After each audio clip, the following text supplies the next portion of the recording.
అందరికీ నమస్కారం. నేను మెరుగు Sridhar. Please like, subscribe political link. దయచేసి సబ్స్క్రైబ్ చేసుకోండి. లైక్ చేయండి, షేర్ చేయండి. చాలామంది సబ్స్క్రైబ్ చేసుకోవట్లేదు. ఈరోజు ఢిల్లీ నూతన ముఖ్యమంత్రిగా ఆతిషి మర్లేనా సింగ్ నియమితులయ్యారు. నిజంగా కూడా ఇది మనం చాలా మంది ఎక్స్పెక్ట్ చేసింది. ఎందుకంటే మనీష్ సిసోడియా కూడా పెరోల్ పైన ఉన్నాడు. సంజయ్ సింగ్ కూడా పెరోల్ పైన ఉన్నాడు.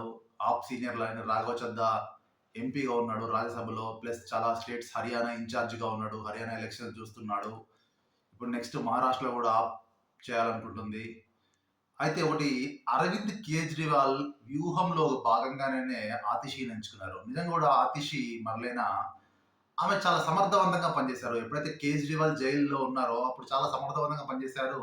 అసలు ఆమె మొదట ప్రస్థానం జల్ సత్యాగ్రహాన్ని 2015లో మధ్యప్రదేశ్ నుంచి స్టార్ట్ అయింది. ఇనిషియల్ కూడా ఆమె ఈస్ట్ ఢిల్లీ నుంచి పోటీ చేసింది. కానీ ఈస్ట్ ఢిల్లీ నుంచి గౌతమ్ గంభీర్ పైన ఓడిపోయింది. కానీ మంచి విద్యావేత్త. ఆమె ఫస్ట్ నుంచి కూడా ఒక విద్యా సలహాదారులుగా కేజ్రీవాల్ గవర్నమెంట్లో పనిచేసింది.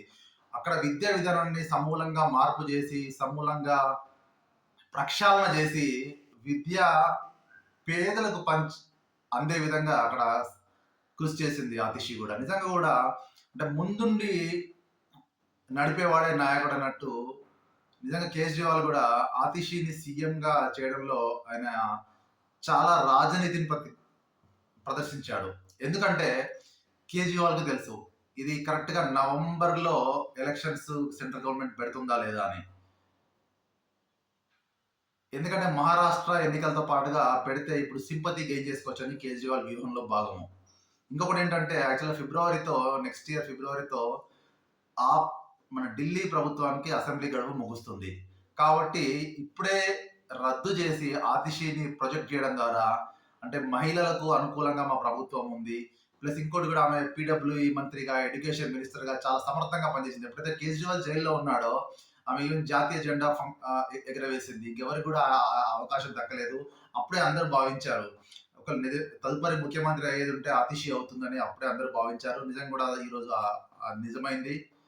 ఇంకో కొన్ని విషయాలు ఏంటంటే కేజ్రీవాల్ ఏంటంటే మెయిన్గా ఈ 2 నెలల్లో 3 నెలల్లో ఆతిషిని ముఖ్యమంత్రిగా ఉంచి తద్వారా సింపతి కూడగట్టుకొని, ఎందుకంటే కేజ్రీవాల్ ఏం చెప్తున్నాడు ప్రజలు అంటే నన్ను గెలిపిస్తే ఇంకా నేను ఏ స్కామ్లో లేనట్టు, నన్ను ఓడిస్తే ఈ స్కామ్లో ఉన్నట్టు అని పదే పదే చెప్తున్నాడు. ఇంకొన్ని విషయాలు మనం మాట్లాడుకున్నట్టయితే నిజంగా ఆతిషి కూడా మంచి విద్యావేత్త. ఆక్స్ఫర్డ్లో చదువుకున్నారు. ఢిల్లీలో ఆమె చదువుకున్నప్పుడు కూడా కొంచెం పంజాబ్ నేపథ్యం ఉంది ఆమెకు. వాళ్ళ పేరెంట్స్ కూడా ఢిల్లీలో ప్రొఫెసర్స్గా ఉన్నారు. ఇవన్నీ ఒక ఎత్తు అయితే ఆతిషిని ఎంచుకొని కేజ్రీవాల్ చాలా మంచి నిర్ణయం తీసుకున్నారు. తద్వారా మహిళల్లో పట్టు కోల్పోతుందని చాలా మంది కూడా విమర్శకులు ఆ ప్రభుత్వం పైన విమర్శలు గుప్పించారు. ఈరోజు ఒక మహిళను ముఖ్యమంత్రిగా అంటే షీలా దీక్షిత్ తర్వాత ఆల్మోస్ట్ ఒక 10 ఏళ్ల తర్వాత మళ్ళీ ఢిల్లీకి ఒక మహిళా ముఖ్యమంత్రి రాబోతుంది.